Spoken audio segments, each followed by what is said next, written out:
Hey all, it is what is today? 22nd? Whatever Monday is. I think this is the 22nd. Um, I don't have a lot of time, maybe an hour before it's dark. I got home from work a little bit early, so I thought I'd come out here and fiddle around a little bit, see what I could do with a little bit of time.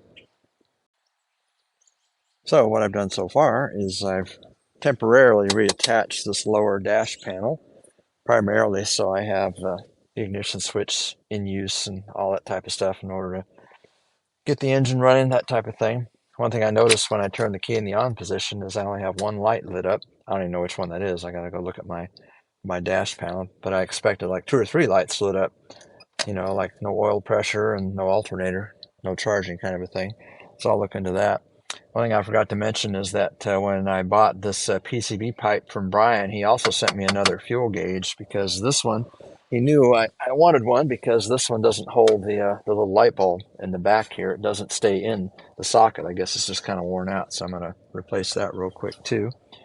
Um, that was kind of exciting to actually do some testing of simple things like electrical, like my left turn signal works nicely like it's supposed to, and even the relay under the hood is working, which amazes me because usually those relays are really tired and you don't get the dash indicators like I'm getting. Maybe it's because I have a new battery, I don't know, but even in the front it's working. So that's kind of nice to see. And then I also checked out the reverse lights to make sure they actually work when I put it in reverse. And there they are. They're both on. So at least I've done some of what I was working on in the summer or whatnot, right, electrically. So that's kind of cool. So anyway, just doing a little bit of stuff here while I have some time. I'm still shooting for tomorrow, Tuesday, the 23rd, I guess it would be, to attempt to start.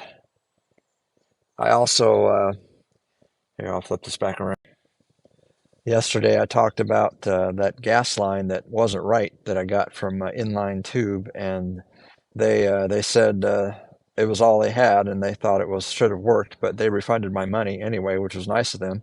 So I can't really say anything bad about them. What I did instead was order one from a different company, Classic Tube, quite a bit more expensive, more than double the price, but apparently they had it in stock because they've already shipped it out.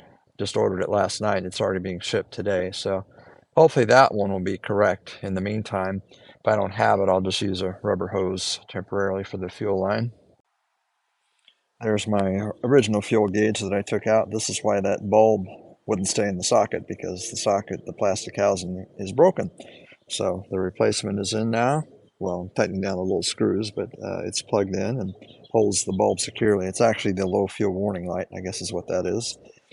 I tried cleaning the face here up a little bit, but I've got some of it off, and I'm afraid to work too hard on it because I think it's just some kind of plastic. I'm not really sure, but I'll play with that some more later.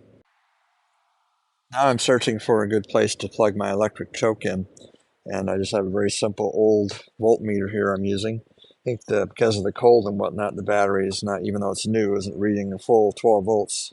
It's about 10 and a half. Probably should put a trickle charger on it. But this is directly from the battery, basically. So I wanted to see what it looked like with the ignition switch in the on position. So I have current at the coil. I just wanted to see that for myself. And it turns out everybody that was telling me this was right. It only shows a reading of just under 6 volts coming from there. And that's why we don't put the choke on there and why it would draw current if we did from the coil. So definitely don't want to do that. So now I'm just looking for a suitable place to tie that coil into. Okay, that's starter. Okay. So I'm going to keep looking for a place I can plug it in at. It looks like I lucked out. I found a source under the hood that's not even in use. I found a plug here near the fuse or near the relay panel that's under the hood here that's not in use. I don't even know what it's for. I have no idea. I mean, the car has cruise control and that's in use.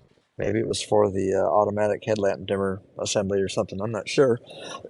But I tested it and it turns out the first plug I picked, the bottom one, has power when the ignition switch is in the on position. And it's a full 12 volts power too. And that's exactly what I need. And when I turn off the ignition switch, it no longer has power there. So I got very lucky there and found a source without having to go directly to the fuse box. So I'm going to use that, run a wire all the way around to the choke, and I'll probably save that for tomorrow because I'm getting kind of cold being out here without my gloves on. But I feel good that I found a source for my choke, so that's good. That won't take too long to hook that up tomorrow. I think that's all I'm going to do for today. Thanks.